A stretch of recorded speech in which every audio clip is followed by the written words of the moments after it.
At my daughter's wedding, the hall shimmered with chandeliers worth more than entire houses, and guests clinked crystal glasses of wine that cost more than a month's rent. I stood quietly near the edge of the crowd, in my modest navy dress, holding nothing but a small box with a necklace I had chosen for my daughter. To them, I was invisible, the poor mother from Hoboken, tolerated only because I gave birth to the bride. Then, it happened. Damien, my daughter's groom, staggered toward me, drunk on champagne and arrogance, his words slurred, his smile twisted. "You don't belong here," he sneered. And before anyone could react, he lifted his glass and hurled the wine straight into my face. The crimson liquid splashed across my skin, dripping down my cheeks, staining my dress. Laughter erupted from a few corners of the hall. Gasps spread like wildfire. My daughter froze in horror. The Whitfords watched with smug satisfaction, certain they had humiliated me beyond repair. But what they didn't know was this. The woman they thought was powerless, the woman they mocked as poor and irrelevant, was a billionaire. And tonight, they had just declared war on the wrong mother. Long before anyone ever whispered the word billionaire in connection with my name, I was just Victoria from Queens, a girl with cracked shoes, calloused hands, and a stubborn fire in her chest. My earliest memories weren't of comfort, but of scarcity. My father walked out when I was 10, leaving behind nothing but debt and the smell of stale whiskey. My mother, a seamstress with failing eyesight, worked until her fingers bled just to keep food on the table. Dinner, most nights, was rice with a single fried egg, cut in half to stretch between us. I learned very young that hunger doesn't just gnaw at your stomach, it claws at your pride. At 16. While my classmates worried about prom dresses, I worried about eviction notices. I worked after school at a corner diner, pouring coffee for truckers, wiping counters until midnight. My shoes reeked of grease, my hair of fryer oil. Yet every tip a crumpled dollar bill. A handful of coins went into a jar I hid under my bed. That jar was my secret rebellion, my declaration that I would not die in poverty. When I turned 18, I won a partial scholarship to study finance at NYU. I thought it was my golden ticket, but the reality was cruel. Tuition barely covered, no money for books, and certainly not for rent. I slept in a friend's laundry room on an inflatable mattress, the hum of the dryer, my nightly lullaby. By day, I sat in lecture halls, surrounded by polished students with last names that opened doors, their casual arrogance reminding me of what I lacked. By night, I cleaned offices in Manhattan, emptying trash cans under fluorescent lights, whispering formulas to myself while pushing a mop. One evening, after a 12-hour shift, I collapsed in the stairwell of my building. My hands were blistered, my body shaking with exhaustion. I wanted to give up, but I remembered my mother's voice. "Victoria, life will not hand you dignity. You have to carve it out yourself." That night, I swore I would carve mine. The first carving came in the form of an unpaid internship at a small investment firm. They didn't care about my ragged clothes or my second-hand heels. They cared about results. And results, I delivered. I spent nights analyzing balance sheets no one wanted to touch, spotting patterns in numbers like constellations in the sky. While others saw risk, I saw opportunity. Still, those years were brutal. I remember one winter when the radiator in my tiny studio broke. Snow leaked through the cracks of the window, my breath visible in the air. I typed research reports wearing gloves with holes, a blanket wrapped around my shoulders, and a half can of beans beside me. Yet those nights, as bitter as they were, forged me. Every page I typed was a brick laid on the foundation of a future no one else could see. By 26, I scraped together $5,000 in savings, the sum of years of deprivation, when two nervous young tech founders approached me with a wild idea about a new kind of software. Everyone else laughed them out of the room, but I didn't. I saw in their eyes the same hunger I carried. Against every ounce of logic, I gave them my entire savings. It was reckless. It was insane. It was the first risk that changed my life. 18 months later, the company sold for millions. My share was enough to free me from poverty forever. But more importantly, it proved something. I wasn't cursed to be poor. I could create a different destiny. Still, I never forgot those nights of hunger, the years of humiliation, the sting of being invisible to those who thought money defined worth. Those scars never faded. They became my compass. They guided every investment, every partnership, every decision, and they guided how I raised my daughter. I never raised Elena to chase wealth. I raised her to chase character. We lived simply in a modest home, dinners at our kitchen table, birthdays with homemade cakes. I wanted her to know love without the distortion of money. I wanted her to see people as they were, not as their wallets dictated. But that choice, to hide my wealth, to live modestly, came at a cost. It gave people like Damien and his family permission to believe I was beneath them. And tonight, when a glass of wine hit my face and their laughter rang in my ears, every hardship I had endured surged back, the poverty, the hunger, the humiliation. Only this time, I wasn't powerless. I had carved my dignity long ago, and no Whitford, no matter how rich they thought they were, could take it from me. Today, people whisper the word billionaire when they speak my name, though rarely to my face. Victoria Hale, investor, philanthropist, power broker behind closed doors. But if you saw me in line at the grocery store, you'd never guess.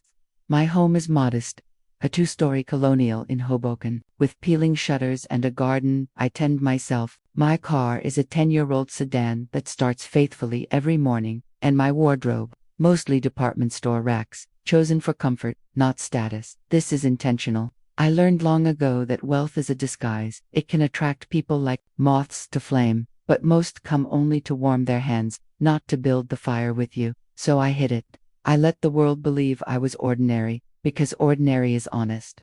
Ordinary shows you who people really are, behind that modest curtain. However, my life is anything but ordinary. My mornings begin at 5 a.m. with financial reports from Tokyo, followed by calls with Zurich and London. By the time most of my neighbors are pouring their second cup of coffee, I've already shifted millions across global markets. My portfolio spans technology, green energy, medical research, entire industries where my quiet hand shapes futures. But I don't live like the other billionaires I know. I don't own yachts or penthouses that sit empty half the year. My indulgences are subtle, funding scholarships for students like the girl I once was, building free clinics in neighborhoods where mothers still work their fingers raw to pay rent, investing in startups led by outsiders the old boys club would never consider. Each dollar I spend is a reminder of the nights I had nothing. In New York's financial circles, my name carries weight. Behind closed doors, men who once ignored me now lean forward when I speak. They ask for my capital, my insights, my blessing. I grant them sometimes, but only if their vision aligns with my principles. Money, I've learned, is just energy. You can feed corruption with it, or you can plant gardens.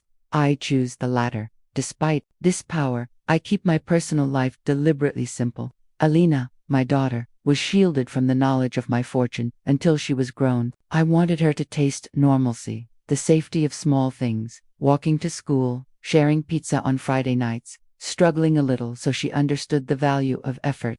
I didn't want her to become one of those brittle heirs who think the world owes them reverence.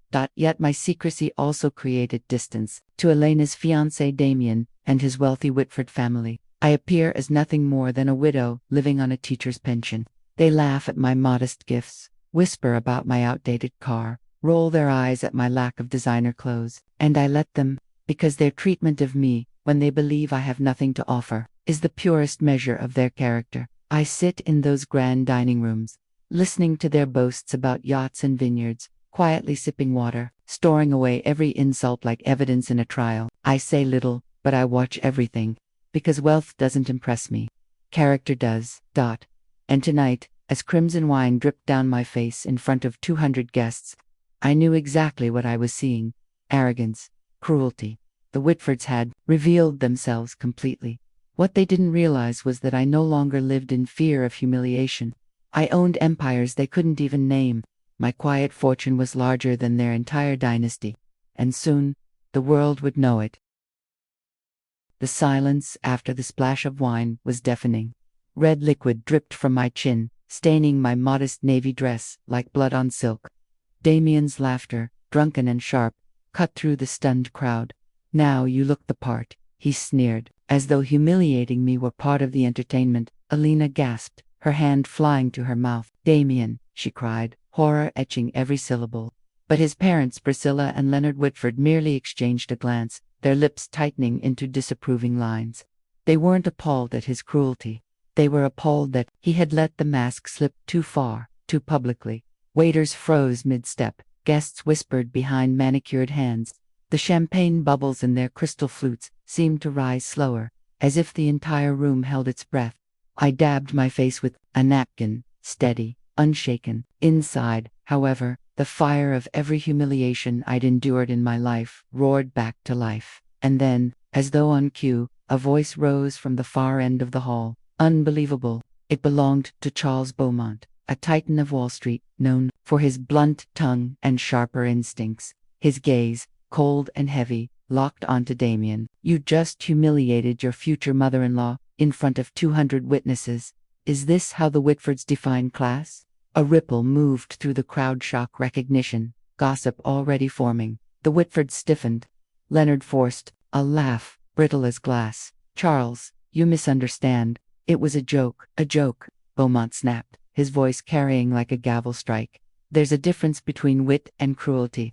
What I just saw was cruelty." Damien, sobering under the weight of attention, stammered, I didn't mean." His words dissolved into the nervous chuckles of a man losing control of his stage. Alina rushed to my side, her hands trembling as she tried to blot the wine from my dress. "Mom, I'm so sorry." I don't know what came over him, but I placed my hand over hers. "Steady, sweetheart, stop.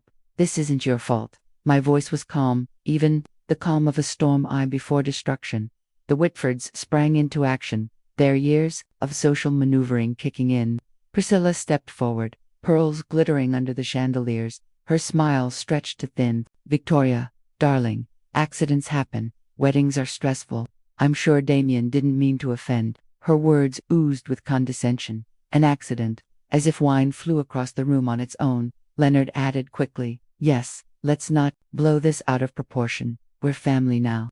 Let's start fresh, shall we?" Start fresh. I'd heard that phrase before, usually from men trying to erase sins with money. Around us, guests began murmuring, phones discreetly lifted to record. The Whitfords sensed the shift, their carefully constructed image cracking in real time. Their smiles grew desperate, their hands fluttered with performative apologies. Damien staggered closer, his arrogance collapsing into pleading. "Mrs. Hale, Victoria, please." I was out of line.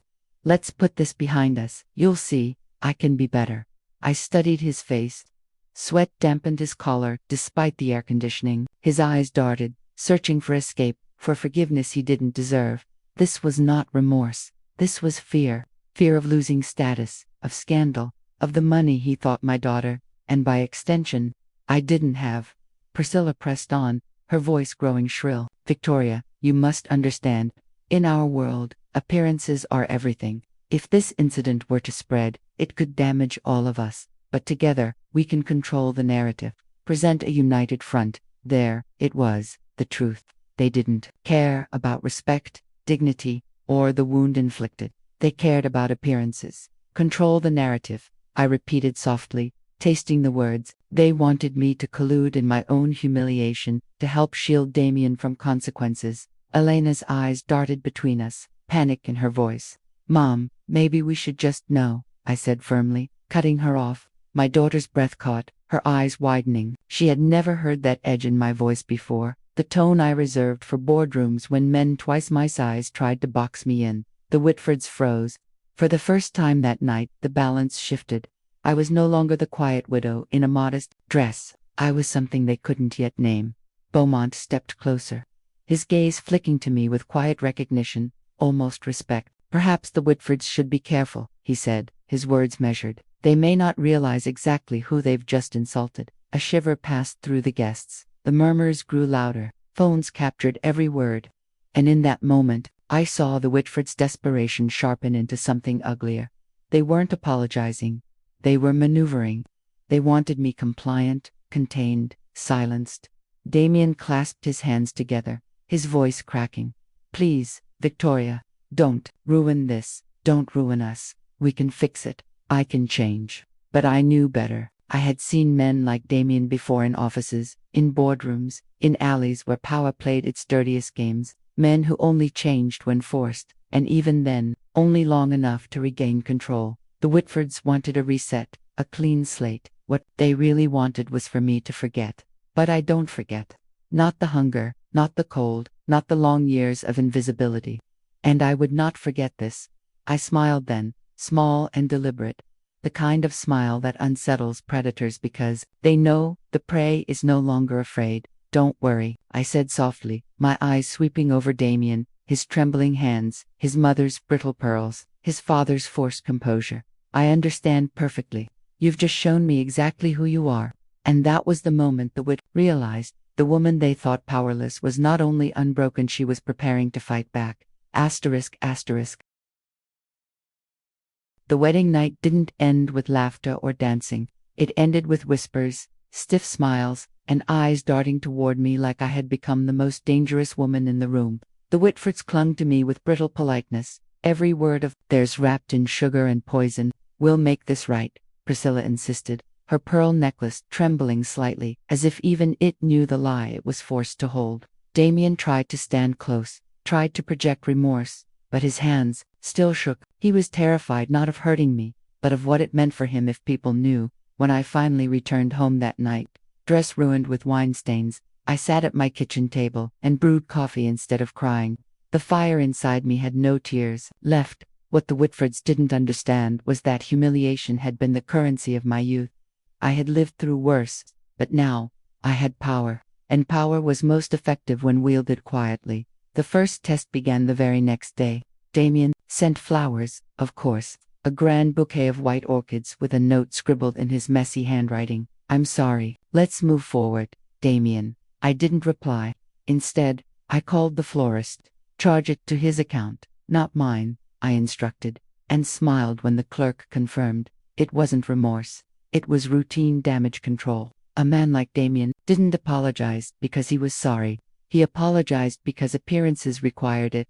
3 days later, Priscilla invited me to lunch at the Whitford estate. The invitation was sweet on the surface. We'd love to get to know you better, clear the air. Family is everything, after all, but the timing was too calculated. Rumors had started swirling from the wedding. Videos had leaked, whispers of the wine incident spreading in social circles that valued reputation more than morality. They weren't inviting me out of love. They were inviting me to ensure my silence. I accepted. The Whitford estate rose like a fortress of excess, marble, columns, and manicured lawns stretching farther than my entire street. A maid ushered me through glittering halls into a sunlit room where Priscilla sat, porcelain cup in hand, diamonds winking from every finger. Victoria, she cooed, standing to air-kiss my cheek. We're so glad you came. Damien was there too, hair slicked back, suit pressed, a smile stretched so thin it might tear. Mrs. Hale, he began, I owe you again an apology. I let him speak, his words rehearsed, polished, empty. When he finished, I set my teacup down carefully. Damien, do you remember what you said before you threw the wine? His eyes flickered. You said I didn't belong. Silence stretched. Priscilla's hand tightened on her cup. Was that how you really felt, or just the alcohol talking? He stammered. I was drunk. I didn't mean it. Good, I said, smiling just enough to unsettle him, because belonging isn't dictated by wine, or money, or families with names carved on buildings. It's dictated by character. Priscilla rushed to change the subject. Victoria, darling, we were thinking of including Alina in some family investments, a gesture of goodwill. Imagine her as part of our foundation, helping manage charitable funds. It would be wonderful for her future. There it was. The test inside their test. They wanted my daughter tied to their fortune, their influence, their leash. They thought I was desperate enough to forgive if they dangled opportunity in front of Alina. I smiled again, this time, softer. That's generous. I'll discuss it with her. But inside, I filed it away. The Whitfords wanted control, not reconciliation. Over the next 2 weeks, I staged my own quiet tests. I asked Damien for help on small errands, things a future son-in-law should have no trouble with. Once, I asked if he could drive Elena's car to the mechanic since she was busy. He promised he would, then forgot, leaving her stranded the next morning. Another time, I asked him to pick up Elena's prescription. He rolled his eyes and told her to use a delivery app. Little things, but they revealed volumes. Responsibility wasn't in his nature. Convenience was. Meanwhile, I started asking around, not in obvious ways, but with precision. I had contacts in finance, in law, in the undercurrents of Manhattan, society, discreet calls, casual lunches, old favors pulled in slowly. A picture emerged. Damien's trust fund wasn't just cushioning his life, it was covering up his failures, failed startups, unpaid debts, rumors of gambling. More than once, his father had stepped in to silence creditors, to bury the embarrassment. I didn't confront Alina immediately. Instead, I tested her too. One evening, while we cooked together in my small kitchen, I asked, "Sweetheart, what do you love most about Damien?" She hesitated, knife hovering above a tomato. "He's charming," she said finally. "He makes me laugh." Her eyes, however, didn't match her words. "And what do you dislike?" I pressed gently. She flinched. "Sometimes he talks down to people. But that's just how he was raised. That's not how someone has to be," I said softly, but I left it there. Seeds take time to grow.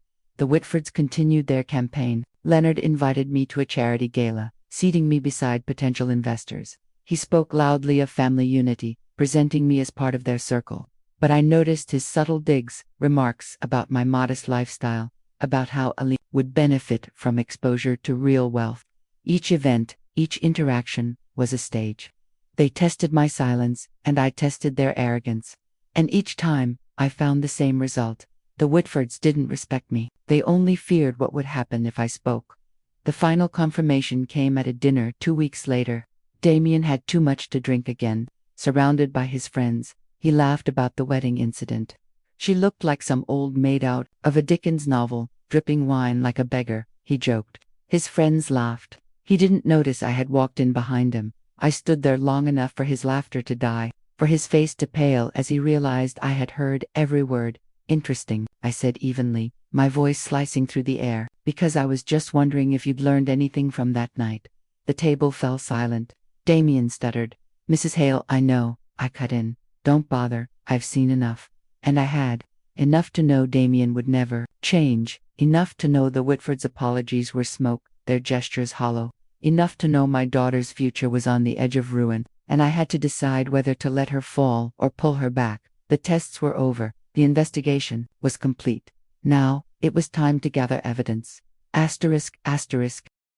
The night I overheard Damien mocking me as a Dickens beggar, something inside me clicked into place. Observation was no longer enough. I had tested them, watched them, weighed their character, and found them lacking. Now came the phase that had built my fortune, the instinct that had turned $5,000 into an empire, gathering evidence, building cases, leaving no room for denial. I started small. A friend in finance owed me a favor, one of many. I called him early, on a Tuesday, my voice, light, casual. "Tell me what you know about the Whitfords holdings." A pause, a chuckle. "Which part? Their vineyard in Napa, their offshore accounts in the Caymans, or their leveraged real estate in Manhattan?" My silence was answered enough. He sighed. "Victoria, they're overextended, flashy assets, weak liquidity. Leonard keeps moving money to cover Damien's messes. That boy's a financial sinkhole." I pressed for details. Within hours, an encrypted file sat in my inbox, records of debt repayments, shadow loans, and a trail of hush money. It wasn't just recklessness, it was a pattern of failure, hidden under layers of wealth. Damien hadn't built anything. He had consumed everything. But finance was only the first thread. To truly expose someone, you needed more than numbers. You needed stories, and stories came from people. I returned to the Whitford estate under the guise of civility. A tea invitation, polite conversation, pearls and false smiles. While Priscilla prattled about couture gowns and Leonard bragged about connections in Washington, I noticed the staff, the butler who kept his eyes down, the maid whose hands shook pouring tea, the driver whose knuckles whitened on the wheel. When Damien barked orders, staff always know the truth. They live inside it. The next day, I found the driver on his cigarette break outside a gas station near Hoboken. His name was Carlos.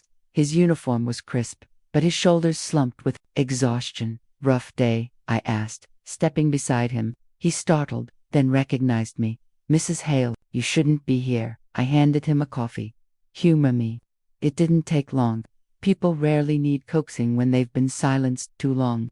Carlos spoke of nights waiting outside casinos until dawn, of driving Damien home after bar fights, of whispered instructions to make it disappear when the police grew too curious. "He thinks money erases everything," Carlos muttered. "But sometimes, Mrs. Hale, it just leaves stains." I listened, each word a brick in the wall I was building. Next came the maid, Sophia. I met her in a laundromat on her day off, slipping bills into the humming machines. She was wary at first, but when I promised confidentiality, her stories poured out. She described Priscilla's sharp tongue, Leonard's late-night shouting matches with creditors on the phone, Damien's temper that sometimes tipped into violence.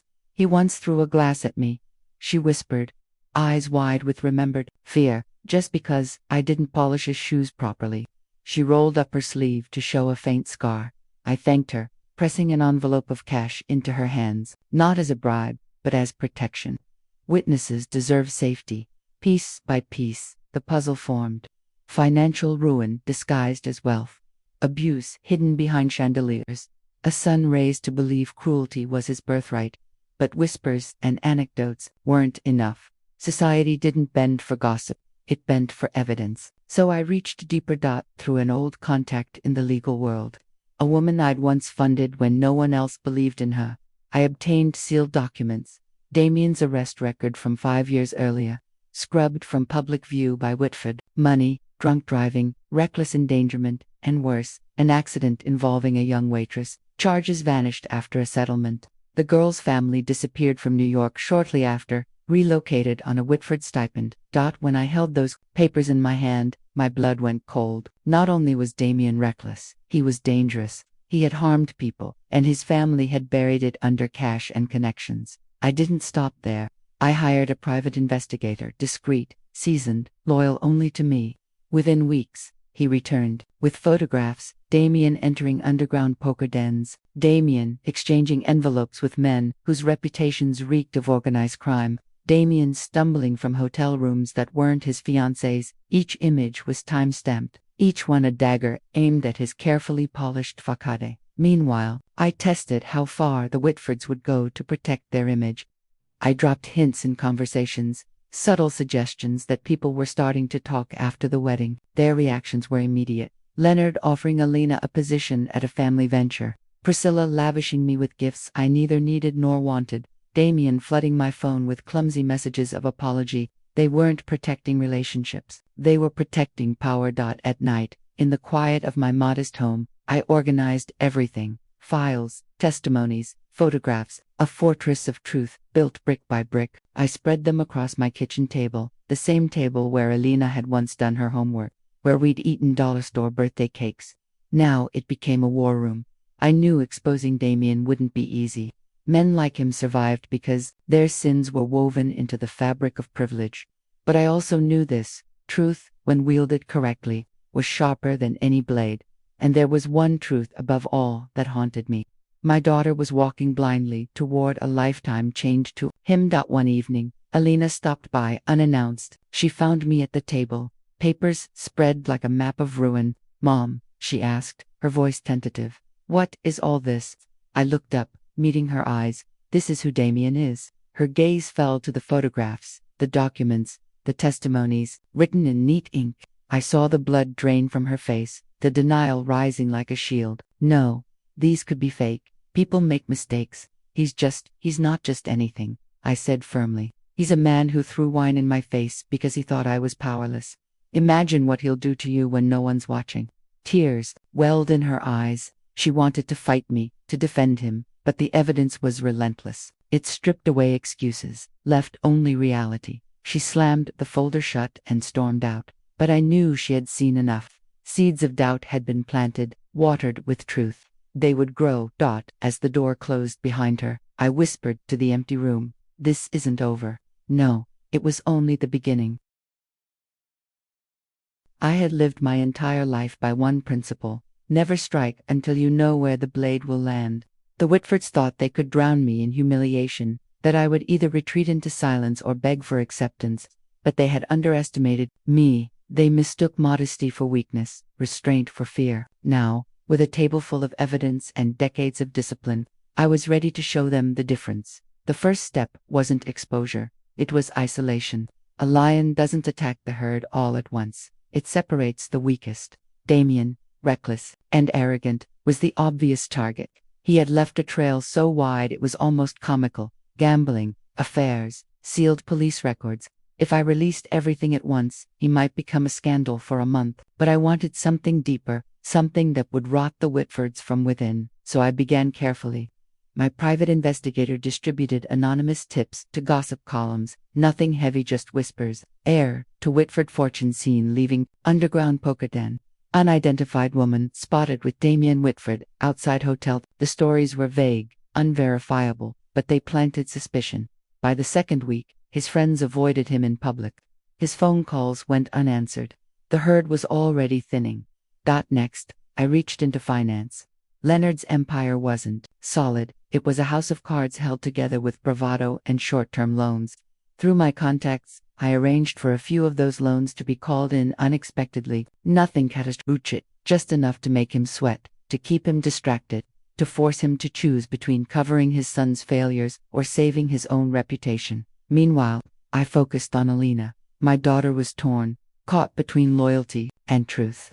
She loved Damien, or thought she did, but the documents she'd seen gnawed at her. So I decided to show her what I had learned the hard way. Character reveals itself under pressure. I invited her to dinner, insisting she bring Damien. I set the table simply, the way I always had: roasted chicken, vegetables from my garden, a bottle of inexpensive wine. Damien arrived in a tailored suit, looking absurdly overdressed in my modest home. He spent the first 20 minutes on his phone, muttering about urgent business. Elena tried to bridge the gap with small talk, but his disdain for my home was palpable. When dessert came, a humble apple pie, excused myself, briefly, leaving them alone. From the hallway, I listened. Elena asked gently if he'd made amends for his past mistakes. His answer was a laugh. Everyone makes mistakes. My father fixes mine. That's what money is for. It was enough. Elena's silence told me she had heard what she needed to hear. Seeds of disillusionment sprouted in her heart. The third step was leverage. I contacted Charles Beaumont, the same titan who had publicly chastised Damien at the wedding. Over lunch, I slid a folder across the table. Photographs, testimonies, records. His sharp eyes widened slightly as he skimmed the contents. "Do you know what you're holding, Victoria?" he asked quietly. "Yes," I replied. "Enough to topple the Whitfords." He leaned back, considering. "And what do you want?" "Justice," I said simply. "Not money, not power. Justice, for my daughter, for every person they've crushed beneath their arrogance." Beaumont smiled faintly. "Then you'll need precision. Release this too quickly, and they'll spin it as slander. Too slowly, and they'll bury it. But with the right timing." He tapped the folder. "You could destroy them in a single evening." Together, we outlined a plan. It would culminate not in boardrooms or courtrooms, but in the arena the Whitfords valued most: society itself. A gala, a charity event, a place where cameras flashed and reputations were currency. There, with the world watching, I would open the curtain they had drawn so carefully. But preparation required patience. I instructed my investigator to verify every piece of evidence twice. No loopholes, no cracks they could exploit. I compiled testimonies from staff, notarized affidavits, even a statement from the young waitress whose life Damien had nearly destroyed. She had been silenced for years by their money, but with my support, she agreed to speak. As the evidence grew airtight, I staged smaller reveals, quiet leaks to financial journalists about Leonard's debts, whispers in philanthropic circles about Priscilla's cruelty to staff. Each rumor chipped away at their veneer. Invitations they once commanded effortlessly began to falter. Investors grew hesitant. Allies drifted away. Elena, too, began to change. She grew distant from Damien, her eyes sharper, her questions more direct. One evening, she asked me, "Mom, if you had the chance to ruin them completely, would you take it?" I looked at her, seeing the girl I had raised to value character above wealth. "Sweetheart," I said, "I don't need to ruin them. They're already rotten. I just need to make sure the world sees it." The final step of my plan was the reveal. I chose the annual Beaumont Foundation Gala, a glittering event attended by the city's elite. I knew the Whitfords would be there. They couldn't resist the chance to parade themselves among New York's power brokers, and I would be there too, not as the modest widow they had mocked, but as the woman they had underestimated for too long. On my desk, the evidence lay ready: photographs, records, testimonies, all neatly bound, undeniable. My war chest. I poured myself a glass of water, staring at the city skyline from my window. The lights glittered like stars, each one a reminder of battles I had fought and won. But this battle wasn't about me. It was about Alina, about showing her the truth, giving her the strength to walk away from a future shackled to cruelty. The Whitfords thought they had silenced me with wine and laughter. What they didn't know was that I had been sharpening my blade in silence, and soon, at the gala, I would strike. Asterisk, asterisk. The Beaumont Foundation Gala was everything the Whitfords worshipped. Chandeliers dripping with light, tables draped in silk, and a guest list stacked with senators, CEOs, and socialites. Cameras flashed at the entrance as couples in couture paraded down the carpet. For Leonard and Priscilla Whitford, this was their battlefield, their cathedral, their proof that they belonged among the elite. For me, it was the perfect stage. I arrived in a simple black gown, elegant but understated, with a string of pearls Alina had given me years ago. To the untrained eye, I was still the modest widow from Hoboken, but beneath my arm, I carried a leather portfolio that weighed heavier than gold. Inside it lived every secret the Whitfords had tried to bury. The room buzzed with laughter and glasses clinking when Charles Beaumont took the stage. His presence hushed the crowd. Even the Whitfords leaned forward, eager to be seen close to his power. Tonight, he announced, we honor integrity, resilience, and the pursuit of true justice in business and philanthropy. His eyes flicked briefly to me, then he smiled. And tonight, I'd like to invite a woman whose story embodies all three. Gasps rippled as he gestured toward me. Heads turned. Phones rose discreetly. I walked to the stage, the leather portfolio tucked firmly in my hand. Damien shifted uncomfortably at his table. Priscilla's smile froze. Leonard's jaw tightened. They hadn't expected this. Good evening, I began, my voice steady, carrying through the glittering hall. Some of you know me as Victoria Hale. To others, I'm simply Elena's mother, the widow in the navy dress who sat quietly at the back. Murmurs moved through the crowd. I paused, letting the silence stretch. A month ago, at my daughter's wedding, I was humiliated. A glass of wine thrown in my face, laughter ringing through a room that believed wealth excused cruelty. But what the Whitfords didn't realize is that I am not powerless. I am not poor. And I do not forget. Gasps, heads turned toward the Whitfords, their faces pale. Damien's hand gripped his glass so tightly I thought it might shatter. I opened the portfolio. You see, money doesn't create character, it reveals it. And tonight, I will reveal theirs. I lifted the first set of documents, holding them up to the cameras now flashing in frenzy. Here are records of Damien Whitford's gambling, debts hidden under his father's accounts. A murmur of shock. Here are sealed arrest records from 5 years ago: drunk driving, reckless endangerment, a young woman injured, silenced with hush money. A collective gasp spread like wildfire. Priscilla rose to her feet, voice shrill. This is slander. I turned calmly to her. Is it because here are sworn affidavits from your staff, testimonies of verbal abuse, of violence, of scars left by your son's temper? I laid the papers on the podium like cards in a game they could no longer win. Cameras snapped, journalists scribbled, the audience leaned forward, hungry for truth wrapped in scandal. Leonard stood now too, his face red, his voice booming. You don't know what you're talking about. You have no right, no right. I cut in, my voice sharp. A mother always has the right to protect her daughter, and a citizen always has the right to demand accountability. You raised your son to believe cruelty was power. You taught him that money erased consequence, but money cannot erase truth. The crowd erupted, some with applause, others with shouts. Damien stumbled forward, his mask shattered, his arrogance replaced by panic. You can't do this, he cried. You'll ruin us. I looked at him, my gaze cold. No, Damien. You ruined yourself. All I've done is shine a light.